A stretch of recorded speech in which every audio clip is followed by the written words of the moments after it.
为什么有的沙漠玫瑰枝繁叶茂，花开不断，有的沙漠玫瑰只有一根细细的杆子？为什么有的沙漠玫瑰有一个大大的肚子，而有的沙漠玫瑰却是又高又瘦？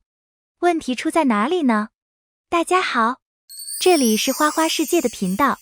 在平时养护中，我们如果遇到多肉烂根、化水、徒长以及找不到养护方法的，还请关注我的频道，相信这里有你想要的答案。其实沙漠玫瑰如果想要爆盆的话，就必须要修剪，这样才能够让它变成大肚子。底下的主干越养越粗，它就会长出足够多的新枝，新枝长得多，枝条顶部才能够冒出更多的花来。那么具体该怎么修剪呢？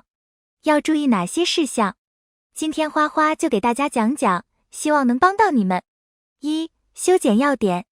沙漠玫瑰并不是随时都可以修剪，特别是在北方地区，修剪一定要选对时间。因为想要修剪沙漠玫瑰，必须要保证它在生长期，才能够去修剪。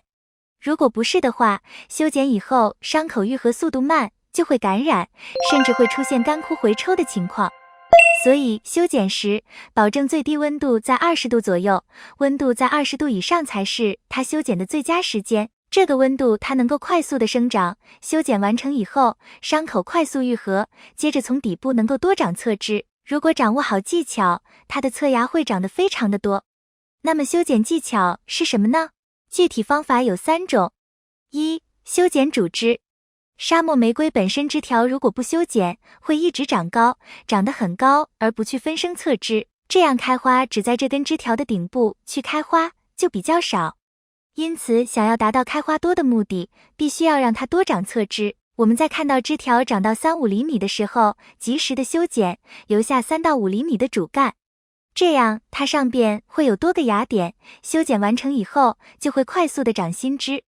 如果新枝长得多，想让它开花，你就不要再修剪了。如果感觉枝条比较少，等新枝长出来以后，长到3到5厘米的时候，再去给它修剪一次。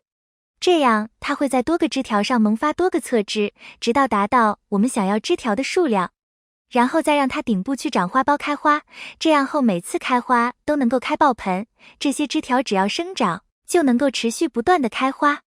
2. 修剪花苞。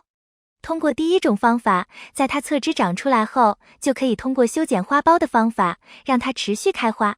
在沙漠玫瑰开谢以后，要记住，只需要把它的茶花以及这个花托，也就是它的花房一起修剪掉就行了。但要保留生长点，因为这个生长点只要处于生长的阶段，它就会一直生长出新的花苞以及花芽。不然的话，它会长出新枝条，这些新枝条到了来年才会有开花能力。特别是在夏天，一定要记得每次开完花后都要这样修剪。按照我说的这个方法修剪，能让你的沙漠玫瑰1年能够持续的开花，开到每年的秋天才会结束花期。3. 修剪徒长枝。如果枝条已经徒长了，那么我们就需要在芽点最多，而且叶片最大的位置修剪，保留最大的这些叶片，它们的芽点相对也比较健壮，修剪之后长出来的芽也会更粗壮。2. 沙漠玫瑰修剪注意事项。1. 切口平滑。在修剪沙漠玫瑰的时候，一定要干净利落，枝芽需要一次切开，尽量保持植株刀口的平整。因为沙漠玫瑰植株中水分很大，切一刀之后，还要接着在切口下方切上第2刀，这样可以保证流出来的枝叶减少。2. 切口需要养护。沙漠玫瑰修剪之后需要停止浇水，将植株放到阴凉通风的环境，等待伤口慢慢阴干，大约1天1夜即可。然后用保鲜膜将修剪后的切口包起来，一直等到切口处长出新的枝芽，再拆掉保鲜膜，这样才会使得枝条不会出现回缩的情况。3. 促分枝。修剪完的沙漠玫瑰应该怎么去促进它快速的分生侧枝呢？由于我们修剪完伤口要去涂抹上多菌灵，之后把它放到光照充足的地方去，光照充足，主干和叶片能够进行光合作用，保证它的根系发达，根系能够正常的吸收养分。之后保证着盆土干透及时的浇透。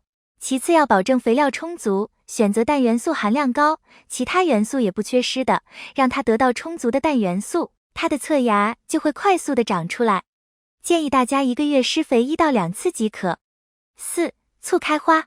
沙漠玫瑰它的侧枝长出来足够多，长到一定高度了就是它开花的阶段。一般它侧枝长出来到5厘米以上就能够开花，我们看着枝条长长了，如果不需要再次修剪，就可以促进它开花。促进开花的方法也是比较简单的，将花盆直接放到太阳底下去，保证温度在20度以上，有条件的可以使用磷酸二氢钾。磷酸二氢钾1个月给它1到2次，浓度在1:800到1:1000。这样浇灌上以后，它得到的是磷元素，枝条顶部慢慢的就会冒出花苞来，到时候就能够直接开花。看着所有的枝条都在往外冒花苞的时候，可以再给一点磷肥，这样能保证花开持续不停。总结，沙漠玫瑰不开花、不繁茂、不长大肚子，都需要剪一剪，这些你学会了吗？今天的内容到这里就结束了，你有没有心动，想要开始修剪呢？欢迎在评论区留言。花花制作视频不容易，喜欢的话请点赞，并多多帮花花转发。感谢你的观看，感谢粉丝一直以来的喜欢和支持，我们下期见。